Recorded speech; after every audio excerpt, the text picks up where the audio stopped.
Alright, good afternoon class. My name is Summer Gibson, and today I'm going to be talking to you guys about a really pertinent issue in the United States, which is our diet. Today I'm going to be talking about processed foods, fast food, and just an unhealthy diet in general, and how we need to eliminate it in order to prevent early onset diseases and early deaths. So, according to the CDC in the United States, the leading causes of death are heart disease and cancer. Cancer causing 1 million deaths and heart disease causing over 10 million. Both of these diseases are linked to our diet. And in the United States, as we know, obesity is becoming more and more common, and fast food and processed foods are super easy to grab off the shelf. It's a lot easier to go to McDonald's than it is to go home and prepare your own high-cooked meal, and we know that. But the problem is that these foods contain chemicals that cause heart disease and cancer, and they also contain really high amounts of sodium, really high amounts of sugar, and fat. So in order to make a change to our health, we need to look at the root issue, and we need to change our ways. Because if we do not change our ways, more people are going to continue to die. So the first thing that we need to do is to remove certain chemicals from our foods and have more transparent food labels. So many of the chemicals that we talked about in my informative briefing, such as polysorbate 60, brominated vegetable oil, butylated hydroxinol, are all labeled as carcinogens. The Mayo Clinic stated that BVO is illegal in Japan as well as Europe, and that there have been movements in the United States to make it illegal as well, although nothing has actually been done to solve any of it. So why are we allowing these ingredients to be consumed without proper warnings or labels? Many people know that processed foods aren't good for us, but they don't know the ingredients in there that are affecting their health directly.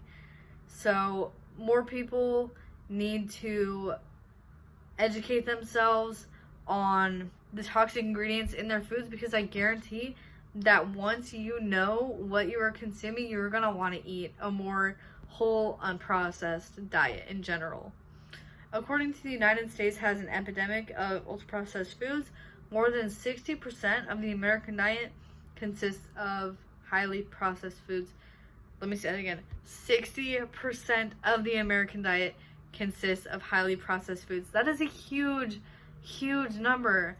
And on top of that, our diet is actually linked to being the #1 mortality rate for individuals. So, an example, right? Imagine going to a store, buying a pack of cigarettes. There's no age restriction on them. There's no warning label saying, hey, this product might cause cancer. You're just going by the cigarettes. It might be a little weird, right? You're not informed on any of the side effects that these foods are causing you. And this may seem like a far-fetched example when we're talking about processed foods, but in reality, they are both super detrimental to our health.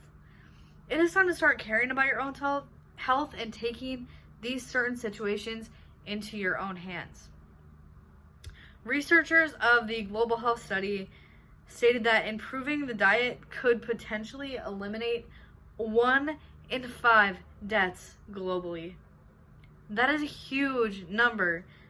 Huge number. And of 43 studies, a total of 37 stated that processed foods are linked to, again, cancer, type 2 diabetes, irritable bowel syndrome, cardiovascular disease, and stuff like that. And that is from the Ultra Processed Foods and Health Outcomes article.